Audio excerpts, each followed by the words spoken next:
Olá pessoal, aqui é o Velgas. Hoje é dia 18 de junho de 2025. O que a Ucrânia pode esperar do G7? Quero convidá-los. Inscrevam-se no canal, deem um like. Aqui você vê a verdade. A importância de se inscrever no canal é por causa disso. Você não vai ver aqui fake news, vai ver de fato o que ocorreu e uma análise séria sobre o acontecimento ou sobre os acontecimentos do estado da guerra. Compartilhem com as suas redes sociais, façam os seus comentários. Eu conto com vocês, inscritos no canal. E não esqueça, a todos vocês, deem um like. Muito obrigado.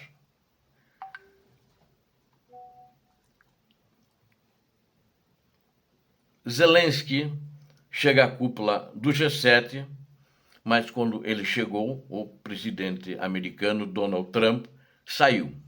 Já tinha ido embora, não estava previsto isso, e ele esperava falar com o presidente Trump sobre a guerra na Ucrânia e, na realidade, fazer uma proposta de compra de armamento e também pedir a ele que apoiasse sanções, que a Rússia só entende a força, senão ela não pararia essa guerra enquanto não sentir que ela está sendo pressionada com mais força. E isso é ruim, né? Mas o Zelensky foi lá, está lá, foi recebido pelo primeiro-ministro canadense Mark Carney na cidade de Kananaskis, na província de Alberta, onde a cúpula está sendo realizada. Zelensky disse: precisamos de mais dos nossos aliados. Estamos prontos para as negociações de paz, mas para isso precisamos de pressão, disse o presidente ucraniano. O presidente ucraniano deveria se encontrar com o presidente americano Donald Trump na cúpula. Já estava agendado. No entanto, não está claro se o encontro acontecerá em breve ou não, pois Trump deixou a cúpula mais cedo, segundo a assessoria do Trump, devido à escalada das tensões no Oriente Médio. A porta-voz da Casa Branca, Caroline Leavitt, informou a saída antecipada de Trump da cúpula, citando a escalada contínua entre Israel e Irã. Embora que eu tenha uma opinião bem particular sobre isso, acho que ele poderia estar decidindo, como em outros casos, mesmo ele, quando era presidente a vez anterior, e outros presidentes participavam de eventos internacionais e eles decidiam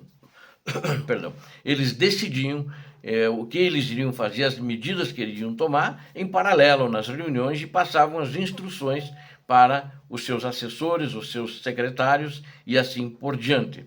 Mas ele resolveu ir embora, na minha opinião, porque ele já perdeu o interesse pela guerra na Ucrânia.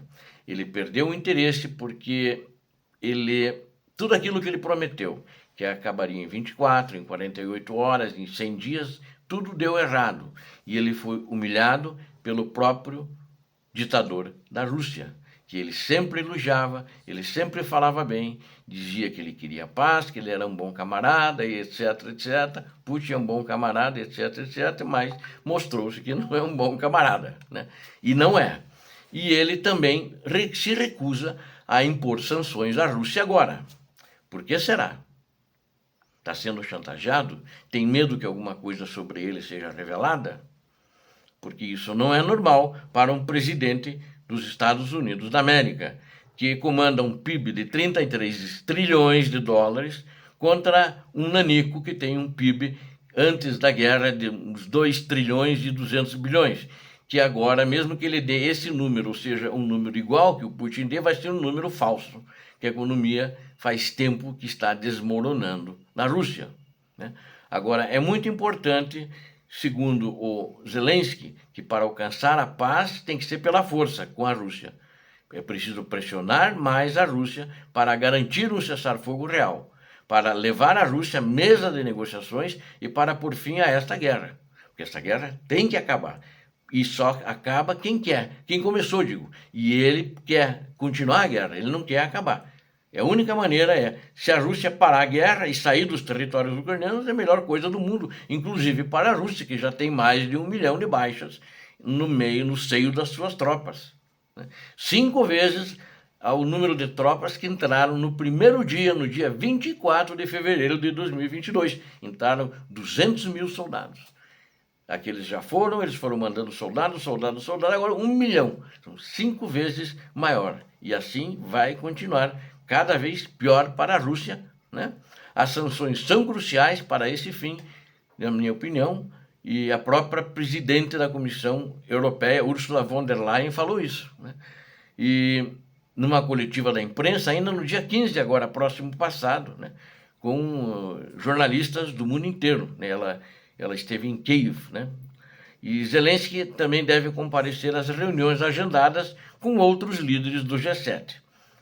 O Zelensky disse em uma reunião a portas fechadas, na qual participou jornalistas ucranianos, jornalistas europeus, que a sua prioridade é conversar com Trump sobre sanções contra a Rússia, negociações de paz, compras de armas e cooperação econômica entre Estados Unidos da América e Ucrânia. Mas, no meu ponto de vista, parece que ele não tem interesse. No meu ponto de vista, parece que o interesse dele é a Rússia, que ele ainda antes de abandonar o G7, ele antes chamava-se G8 por uma educação e deferência.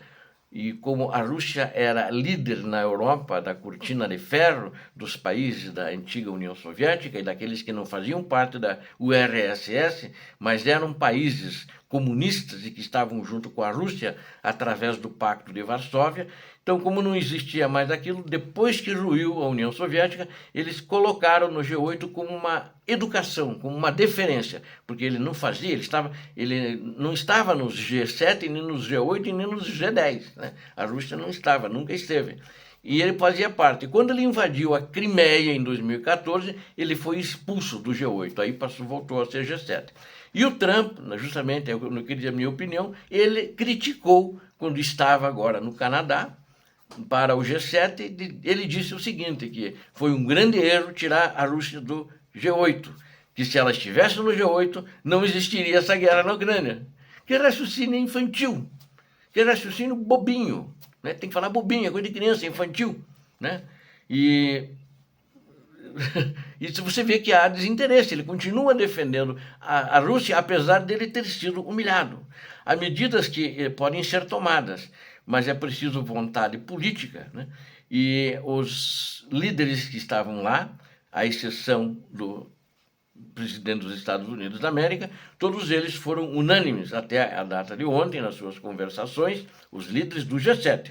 Não estou falando dos convidados, que teve convidados, outros ainda que destoaram, né?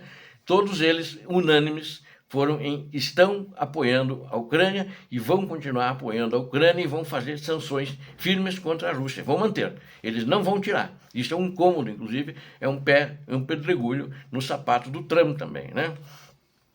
Que ele gostaria que levantar todas as sanções da Rússia, a tal como para Hitler, se Putin ele se chamasse Hitler e fosse isso aqui na década de 40, ele também perdoaria os assassinatos e as barbaridades, todos os crimes que Hitler fez. Parece que porque Putin é o Hitler. Putin é o grande nazi-fascista pós-soviético. É ele. Assassinou, estrupou, tortura, mata prisioneiros de guerra, né? E em meio a uma crescente ansiedade em torno do compromisso de Trump em acabar com a guerra, o secretário de Defesa dos Estados Unidos já anunciou recentemente que ele esteve no Pentágono, eu falei aqui, estou apenas repetindo que o financiamento foi reduzido.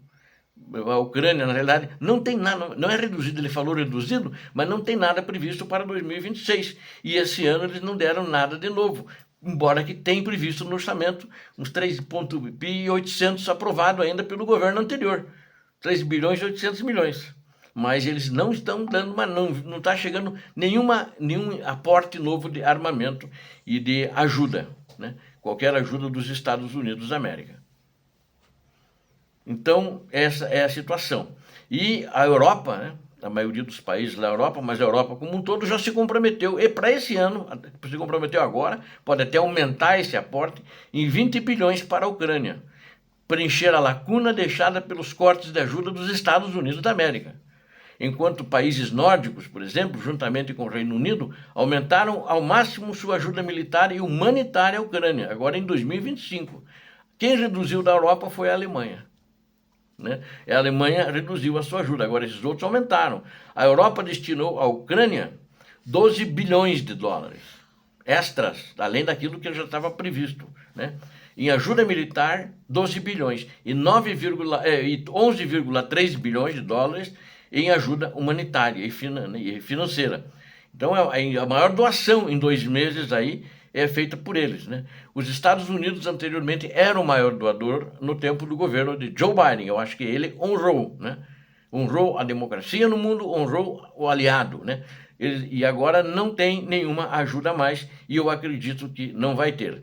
O Trump já está com a Rússia há muito tempo, com o coração, com a alma, tudo que tem direito.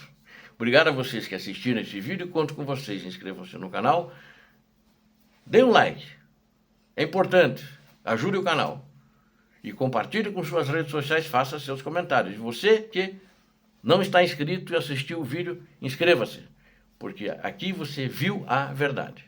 Deus abençoe vocês, Deus abençoe a Ucrânia, Deus abençoe o Brasil, paz e bem, paz para toda a humanidade.